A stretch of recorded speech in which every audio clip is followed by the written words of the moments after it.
month. At the same time, this is our first Sunday ng ika-6 month. First prayer mountain ng Asbi Amazing Ministry. At ang huling araw, napipito lang tayo. Okay. So, marami na experience kanina. Marami na experience tayo. At sabi ko nga, hindi tulad ng una. Di ba tinanong ko kung ano yung mga experience nyo. At this time, exclusive para sa inyo. Ngayon, pwede naman kayo magkwento. Ako talaga curious ako. Gusto kong malaman. Siguro mamaya. Pero hindi na natin siya record. Hindi na natin siya bibigyan ng recorded. It's na lang. Testimony time na lang. Kung gusto mag-record ni Kuya Christian, it's up to him. Pero ito kasi mahalaga yung message today. And yung message today is a word na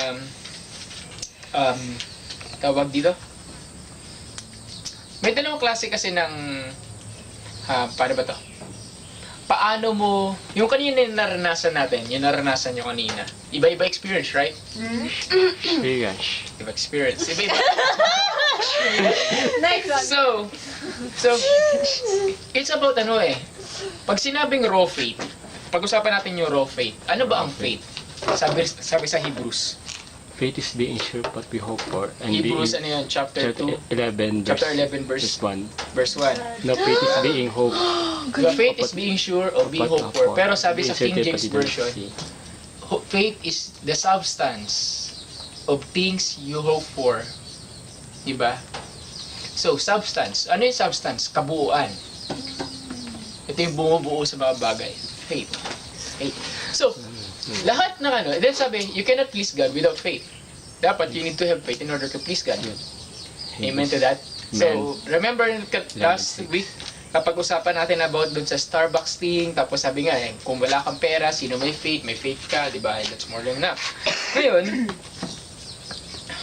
possible ba na mangyari ang lahat ng bagay dahil may faith, meron kang faith kay Lord? Possible. Diba?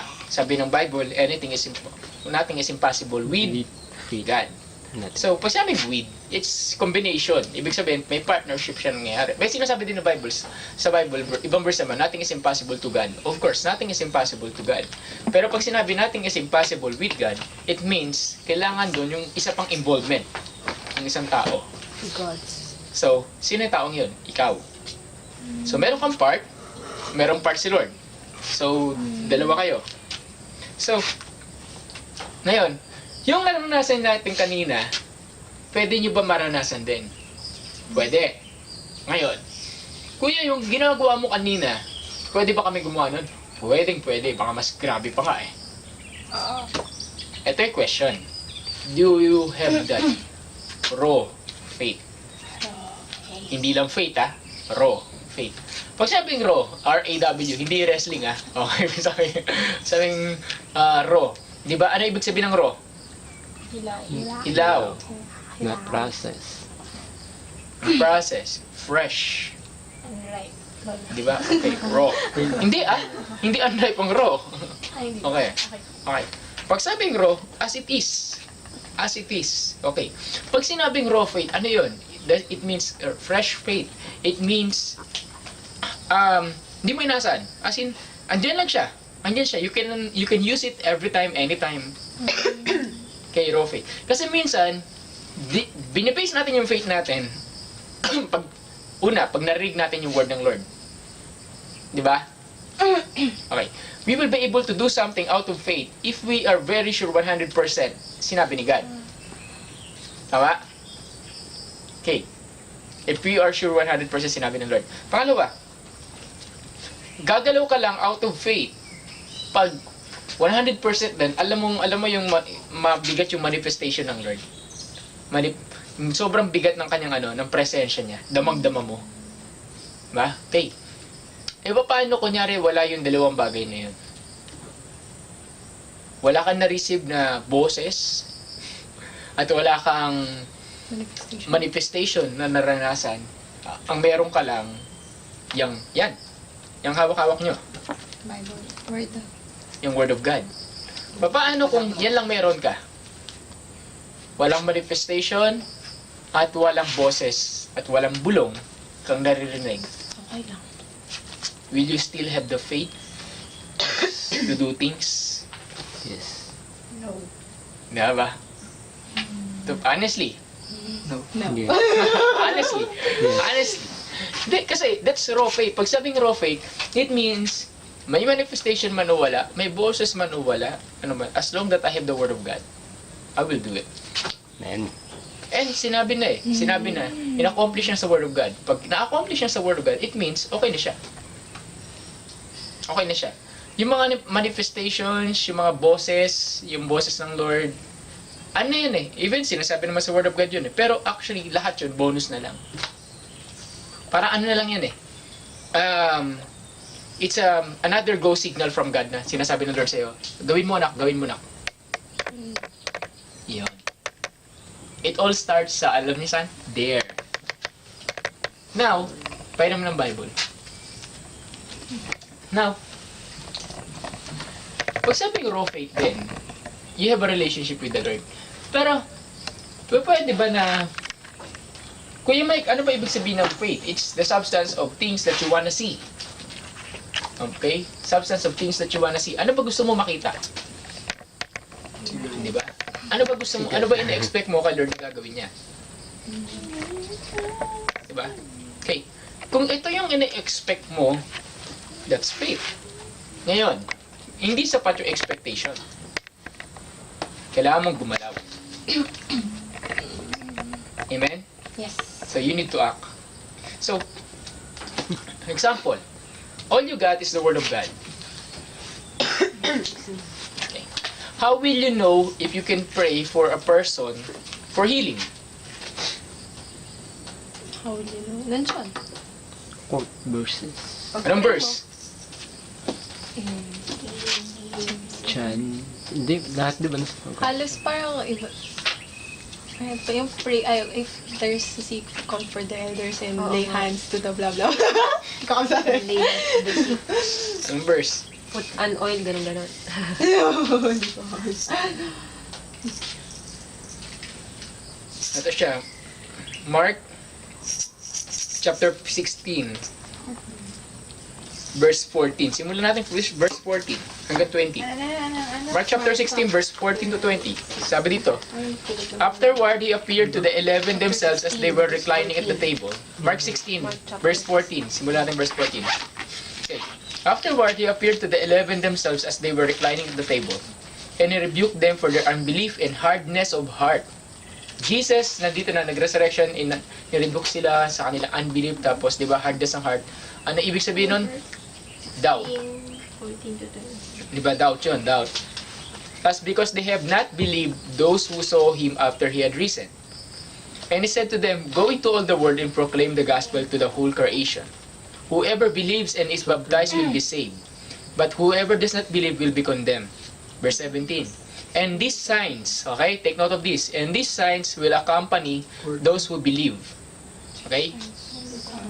So, verse 17, and these signs will accompany those who believe. In my name, in the name of Jesus, they will, number 1, Drive out demons. they will cast out demons. Pwede ka ba mag-perform na deliverance? Amen. Yes or no? Yes. Amen. Amen. Ay. Okay, mag-deliverance tayo dito ngayon. Sabi sa inyo, demonstration to Pero hindi ako ang gagawa. Hindi ako gagawa. Kasi, nagawa ko na siya Ilang beses na So, how will you know na kaya mong gawin? Amen! Kuya Mike, ikaw gumawa! Wag ka Oo, di ba? Iba kasi ang nag-amen ka. Amen yes, yes Lord, yes. Pero iba yung di ba? Pag sinabi mong amen, ikaw yun. Ikaw yun. Ikaw yung receiver. Ikaw yun. Nag-a-agree ka. Pero alam niyo ba ibig sabihin ng amen? Ang amen hindi ka lang nag-a-agree. Ibig sabihin, yes Lord, I'll do it. Okay, yes lang. Okay? Hindi, that's isa yun, di ba? Ikaw yung gagawa. That's raw faith. Wala pa ako experience. Yun nga raw, fresh, walang experience. Sino kaya? Sino kaya? That's raw. Ako yung i-deliver. Faith. Naghahanap. Okay? Naghahanap. Sino kaya? That's raw faith. Yung ginawa kanina kay Kuya Chris niya, nakatayo siya. Paano ko alam na tutumba siya? Hindi ko alam. That's raw. Alam ko lang. Basta. Period. Eh, yung binilihangan ko siya, alam ko ba yung may mangyayari talaga? Hindi ko alam. Excuse me. That's raw. Fresh. Ibig sabihin, I'm believing, I'm taking God for His word. If you believe, you can do great mighty things. Kuya, pwede ba yun? Bilangan ko lang si Ara. 1! Magla-laughter na siya. Pwede! Di ba? Di.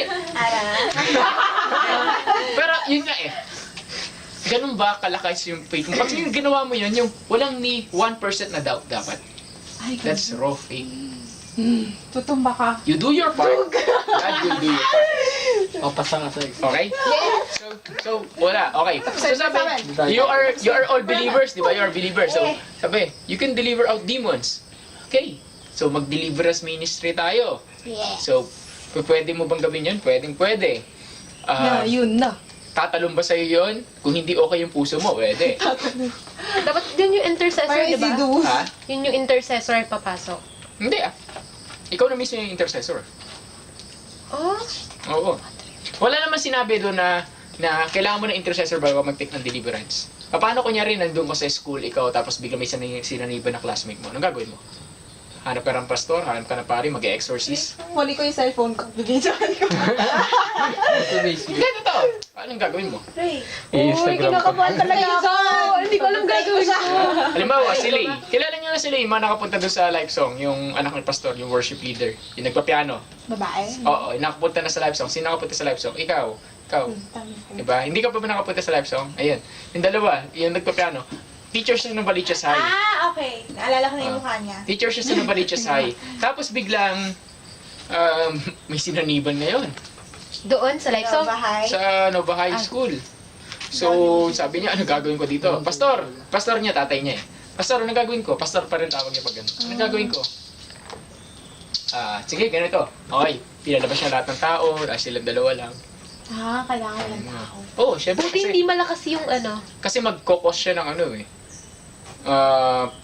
Remember, ang spirit ay tumatalon sa isang vessel na hindi okay. Okay. So, alam ko naman okay na kayo, feel na kayo. Tapos sabi ng Lord, di ba, pag nagpalayas ka ng when you pass out ng demon, di ba, Dapat kailangan okay ka. meron mananatili sa bahay na yon. Kung hindi, yung demon na yon babalik at may kasama pa siyang makabarangay. Face to face. Okay? May hakot. Okay. So, ngayon, One for all and for etong katawan natin, tempo lang to ng Holy Spirit. Sa Holy Spirit lang to. Walang demon-demon dapat naman dyan. Tama. Amen. Okay? Kuya Mike, paano ba yung mga demon-demon na yan? Hindi ka pwede saniban bilang Kristyano, pero pwede ka ma-impluwensyahan.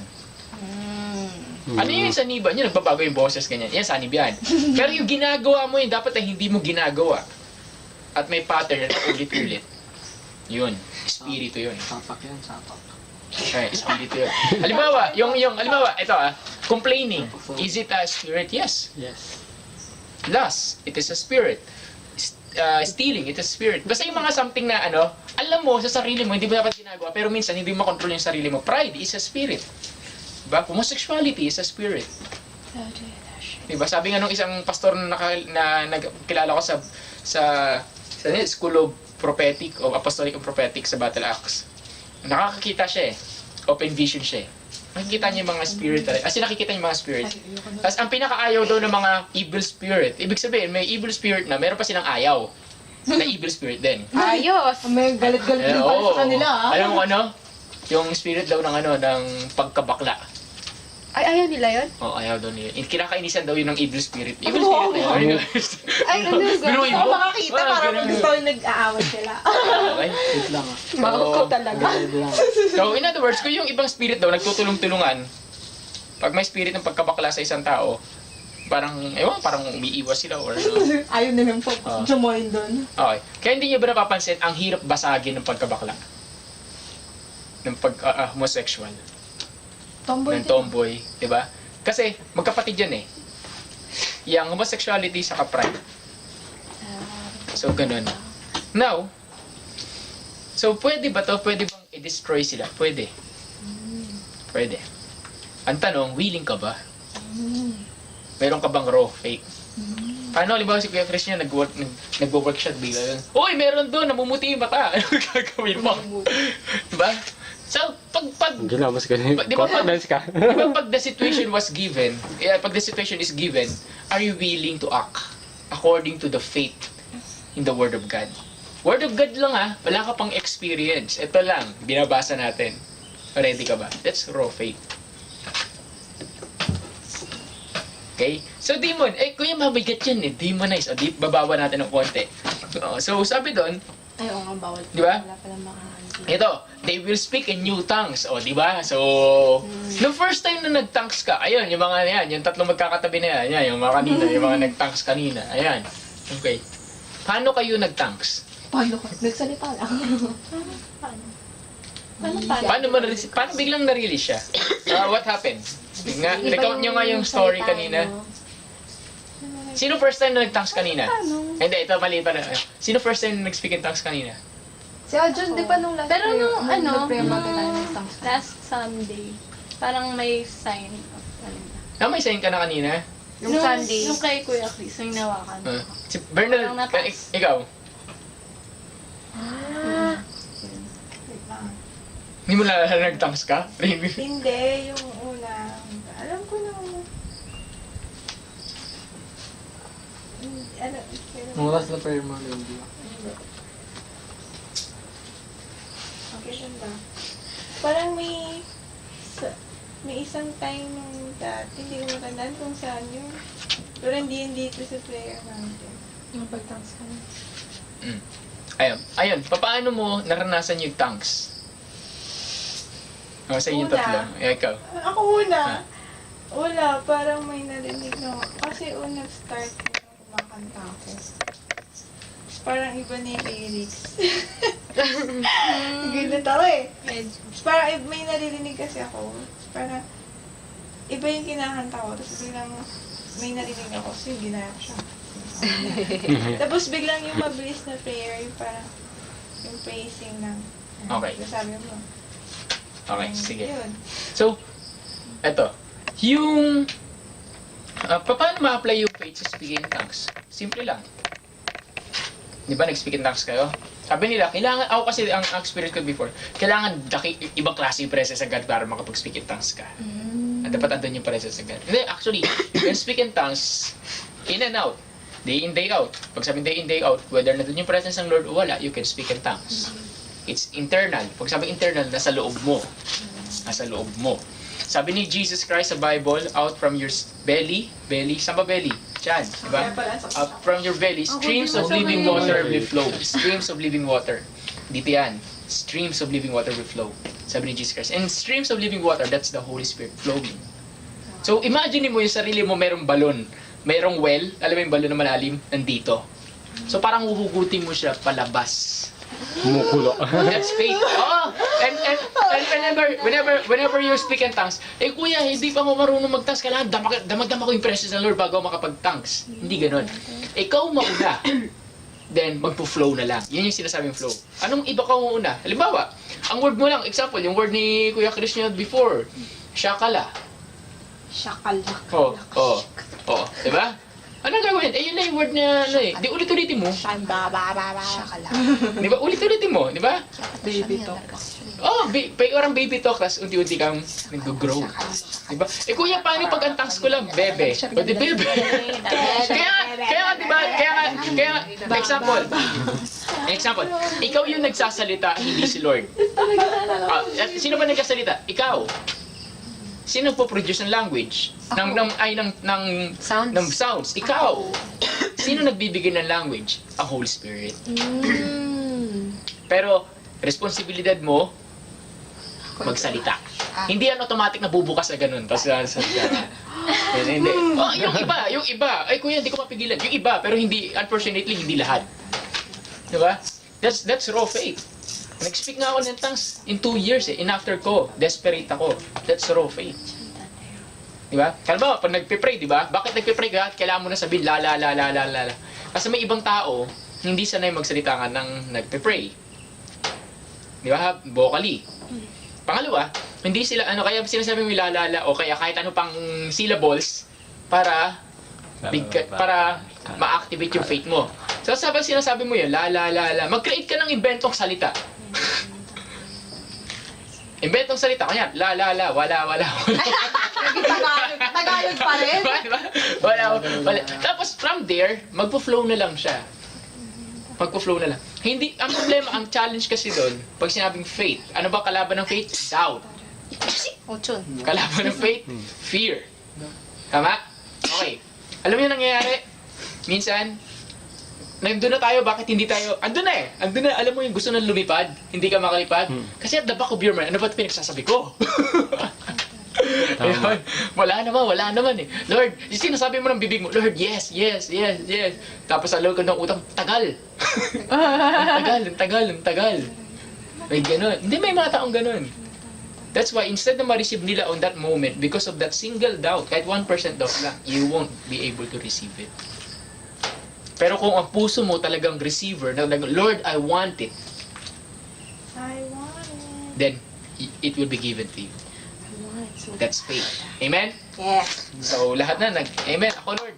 Thank you, Lord. Lahat nagtatangos. Okay. Then, pangatlo. Sabi dito, ito pinakamalupit. Verse 18, they will pick up serpents with their hands.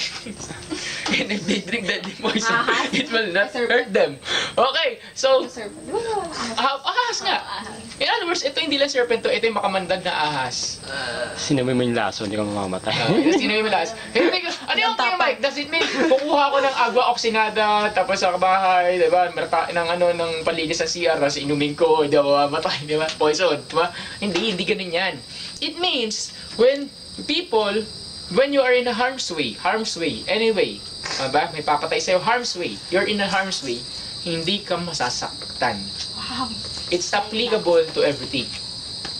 Kuya, hindi ko alam, meron pala may masamang balak sa buhay ko.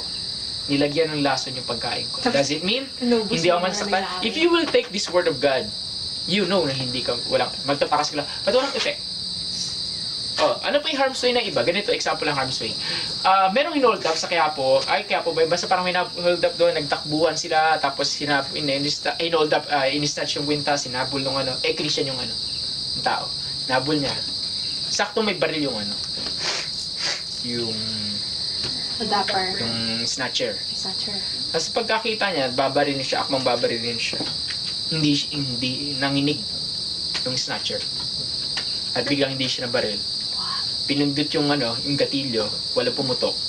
Wow. Tapos nuli yung hold-upper. Ay yung snatcher. Then nung in-interview na, sabi nung snatcher, may nakita siya malaking mama doon sa likuran nung Wow, timing. Wow. Nakita siya malaking mama doon sa likuran nung kasi hindi pumutok yung baril. So, ano yun? And that person is holding this word. Nothing can harm me. Diba? Sabi sa Bible. Ito rin. Ang supporting Bible dito, Bible verse, ito. No weapon, no sickness, no ailments form against you shall prosper. Okay? Amen. No weapon, no sickness, no ailments form against you shall prosper. Parang Ganun. Kuya Mark, kasi may news na call center agent na Christian. Tapos parang hinold up siya. Actually, maraming ganun. Meron pa nga, lalo na pag nasa Mindanao ka, may mga sitwasyon sa Mindanao, mga Christian pinapatay. Sa Amerika, pinapatay. Di ganun. Ngayon ganito yan. Amerika? As Middle East. Ngayon ganito yan. Kaya paano yun? Of course, we don't know how God moves, di ba? And we cannot condemn them. Yun nga do you have that faith? Do you have that faith? Ngayon ganito.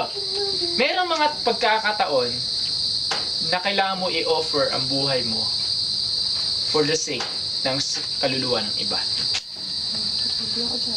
At ito paniwala ko doon. Yung namatay sa UPLB, yung na-rape, si Mary Grace, kalimutan ko yung sa UPLB. Basta yung...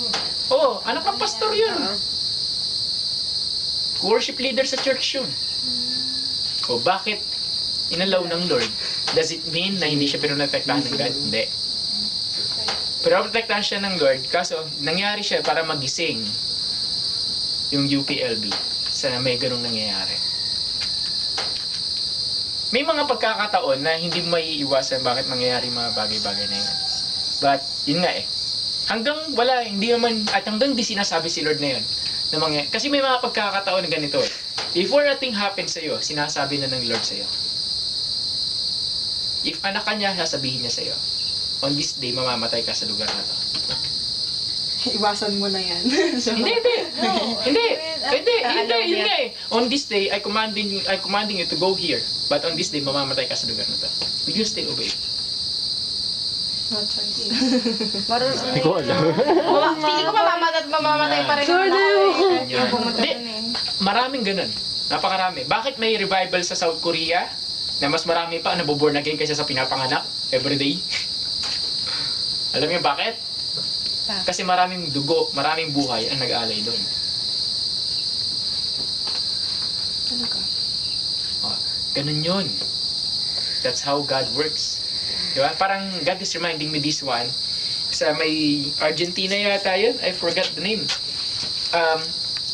Walang unity ng church sa Argentina. Tapos parang inaano itong pastor na to, sabi niya, gusto niya magkaroon ng unity yung church. So pumunta siya doon, nagkaroon sila ng unity, in-establish niya isang malaking prayer gathering. Tapos sabi niya sa preaching, just standing here is very dangerous for me. Tapos sinabi ng Lord sa kanya na tawag doon, yung taong galit sa'yo, papahama ka niyan. Yan lang sabi sa kanya, papahama ka niyan. Pero, na magre-resulta sa malaking harvest at pagbabago ng bansa. Yung taong yun, sa matigilang salita, pinatay siya sa harapan ng bahay nila. Tapos nandun yung mga Christians, pinagpe-pray siya, patay na siya. Yan, nandun yung bangkay niya. Then yung pagkamatay niya, nagkaroon siya ng nationwide parang, kasi kilala siya eh. Tapos, yung mga nagkaroon na lalo ng unity, yung body of Christ. Tapos lumawak. Tapos lumaki. Because of his death. Pero sinabi ng Lord sa kanya, di ba? Yung taong yun, papahama ka niya. Hindi sinabi ng Lord sa kanya. Hindi sinabi sa kanya ng Lord na Papatayin ka niya. di ba? So, are you still willing? Yun nga lang, pag binigay na yun ng Lord, and there are still a lot mababasa kayo ng men and women of God, may mababasa kayo na why are you still going na pupunta ka doon? It's because of love. Yung inabdak ng Abu Sayyaf, Christian yun. Missionary. Ay, yung mag-asawa. Oo. Siya yung missionary yan. So, take note of that. Does it mean God doesn't protect them? God protects them. God will protect you. Yun nga lang, pag may mga pagkakataon na sabihin sa'yo ng Lord, anak, time to go home. Yes. Yun. So far, wala pa naman martir dito eh. At kung meron man, ayoko na magsabi. Okay? So, clear na yun. So, doon muna tayo sa magaan. Huwag muna sa martir. Doon muna tayo sa deadly poison, hepatitis. Yung basta yung mga nakakamatay. Okay. Then last one. Sabi dito, they will lay their hands on the sick and they will recover. Okay. Okay. Gusto ko rin dagdagan eh. They will lay their hands to the dead and they will live. Yun. Yun, Ara. Si-surprise sila. Yun. Ngayon ito question ko. Do you have that raw faith to do that? Maghanap na tayo ng patay dito. Okay, yan sana. Kanina masakit ang ulo, nahihilo si Aljon. Bakit hindi mo mapuntahan ka agad? Hindi, kasi nagtatangs ako. So? Tatanong ko, sabi ko, Lord, ano ipipray ko? Oh, di ba? Sometimes, yun nga eh. Ang dali na bakit hindi natin nagagawa yung bagay kasi hindi natin alam. Actually, yun nga yung point eh. Yung ignorance of the law doesn't exclude you to the law itself. Ibig sabihin, applicable din sa Bible yun. Ignore ka sa lahat ng sinasabi ng Bible, paano yung tamang prayer, etc. Ang dami mong hindi alam, di ba? Pero doesn't mean hindi mo pwedeng gawin. Pwede ba yun na you act in faith tapos hayaan mo na lang si Lord mag-supply? Di ba? Parang, act in faith, parang, okay, Lord, nandito na. Anong sasabihin ko? Di ba? Yun ang sinasabing flow. Masabing flow, Lord, ito na, pag-pray ko. Ano sasabihin ko? Gusto mo, gayahin mo si Jesus Christ, di ba? Hindi na. Huwag nyo lang in my name. Walang ganun, na. In my name. Okay? Grabe. Walang ganun. Okay, in Jesus' name, go out, etc. Okay? Ilan ang battery? Meron pa. Kaya wala na bagay. Okay, so, clear? Clear? Any question? So, meron ka bang raw faith? Meron! Wow, okay, mali pala tanong ko. Gusto mo ba magkaroon ng raw faith? Oo! Okay. So, kung gusto mo magkaroon ng raw faith, ito pa lang, raw faith. Ibig sabihin, ito ay sa iyo, internal. Internal. Okay? Internal. Galing sa loob mo, palabas. Ibig sabihin, pwede mo itong i-activate anytime. Paano to? Parang on-off, on-off? Oo, parang ganun. Eh, kuya, paano pag bad trip ako? Pwede pa rin ba yun? Oo naman. Release mo sa'yo. Nasa sa'yo. Hindi, ibig sabihin, kunyari, bad trip ka, may nakakita kang pilay, gusto mong pag-pray, gagaling ba yun? Nainig. O meron kang faith, oo. Ay, Hindi totoo. Bakit? Bakit siya papagalingin ng Lord? Kasi mahal siya ni God, hindi dahil sa'yo. Kaya maraming tao, maraming pastor, maraming preacher, napaka-anointed sa stage, pero pag titingnan mo yung buhay nila, dalawa. Ang dalo. Asawa. Double life. Tabulay. Baligtad pag wala na sa street. Kasi, merong technique merong secrets na, paano ba secrets? Merong secrets na, you can tap sa anointing, you can tap. Pag sabing tap, pwede mong mahawakan.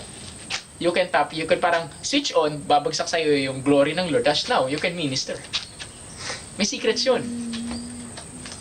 Pero ayaw ni God ng ganun. Gusto ni God na ginagawa mo lang kasi mga bagay nito kasi mag-minister ka. Example, pag preacher ka.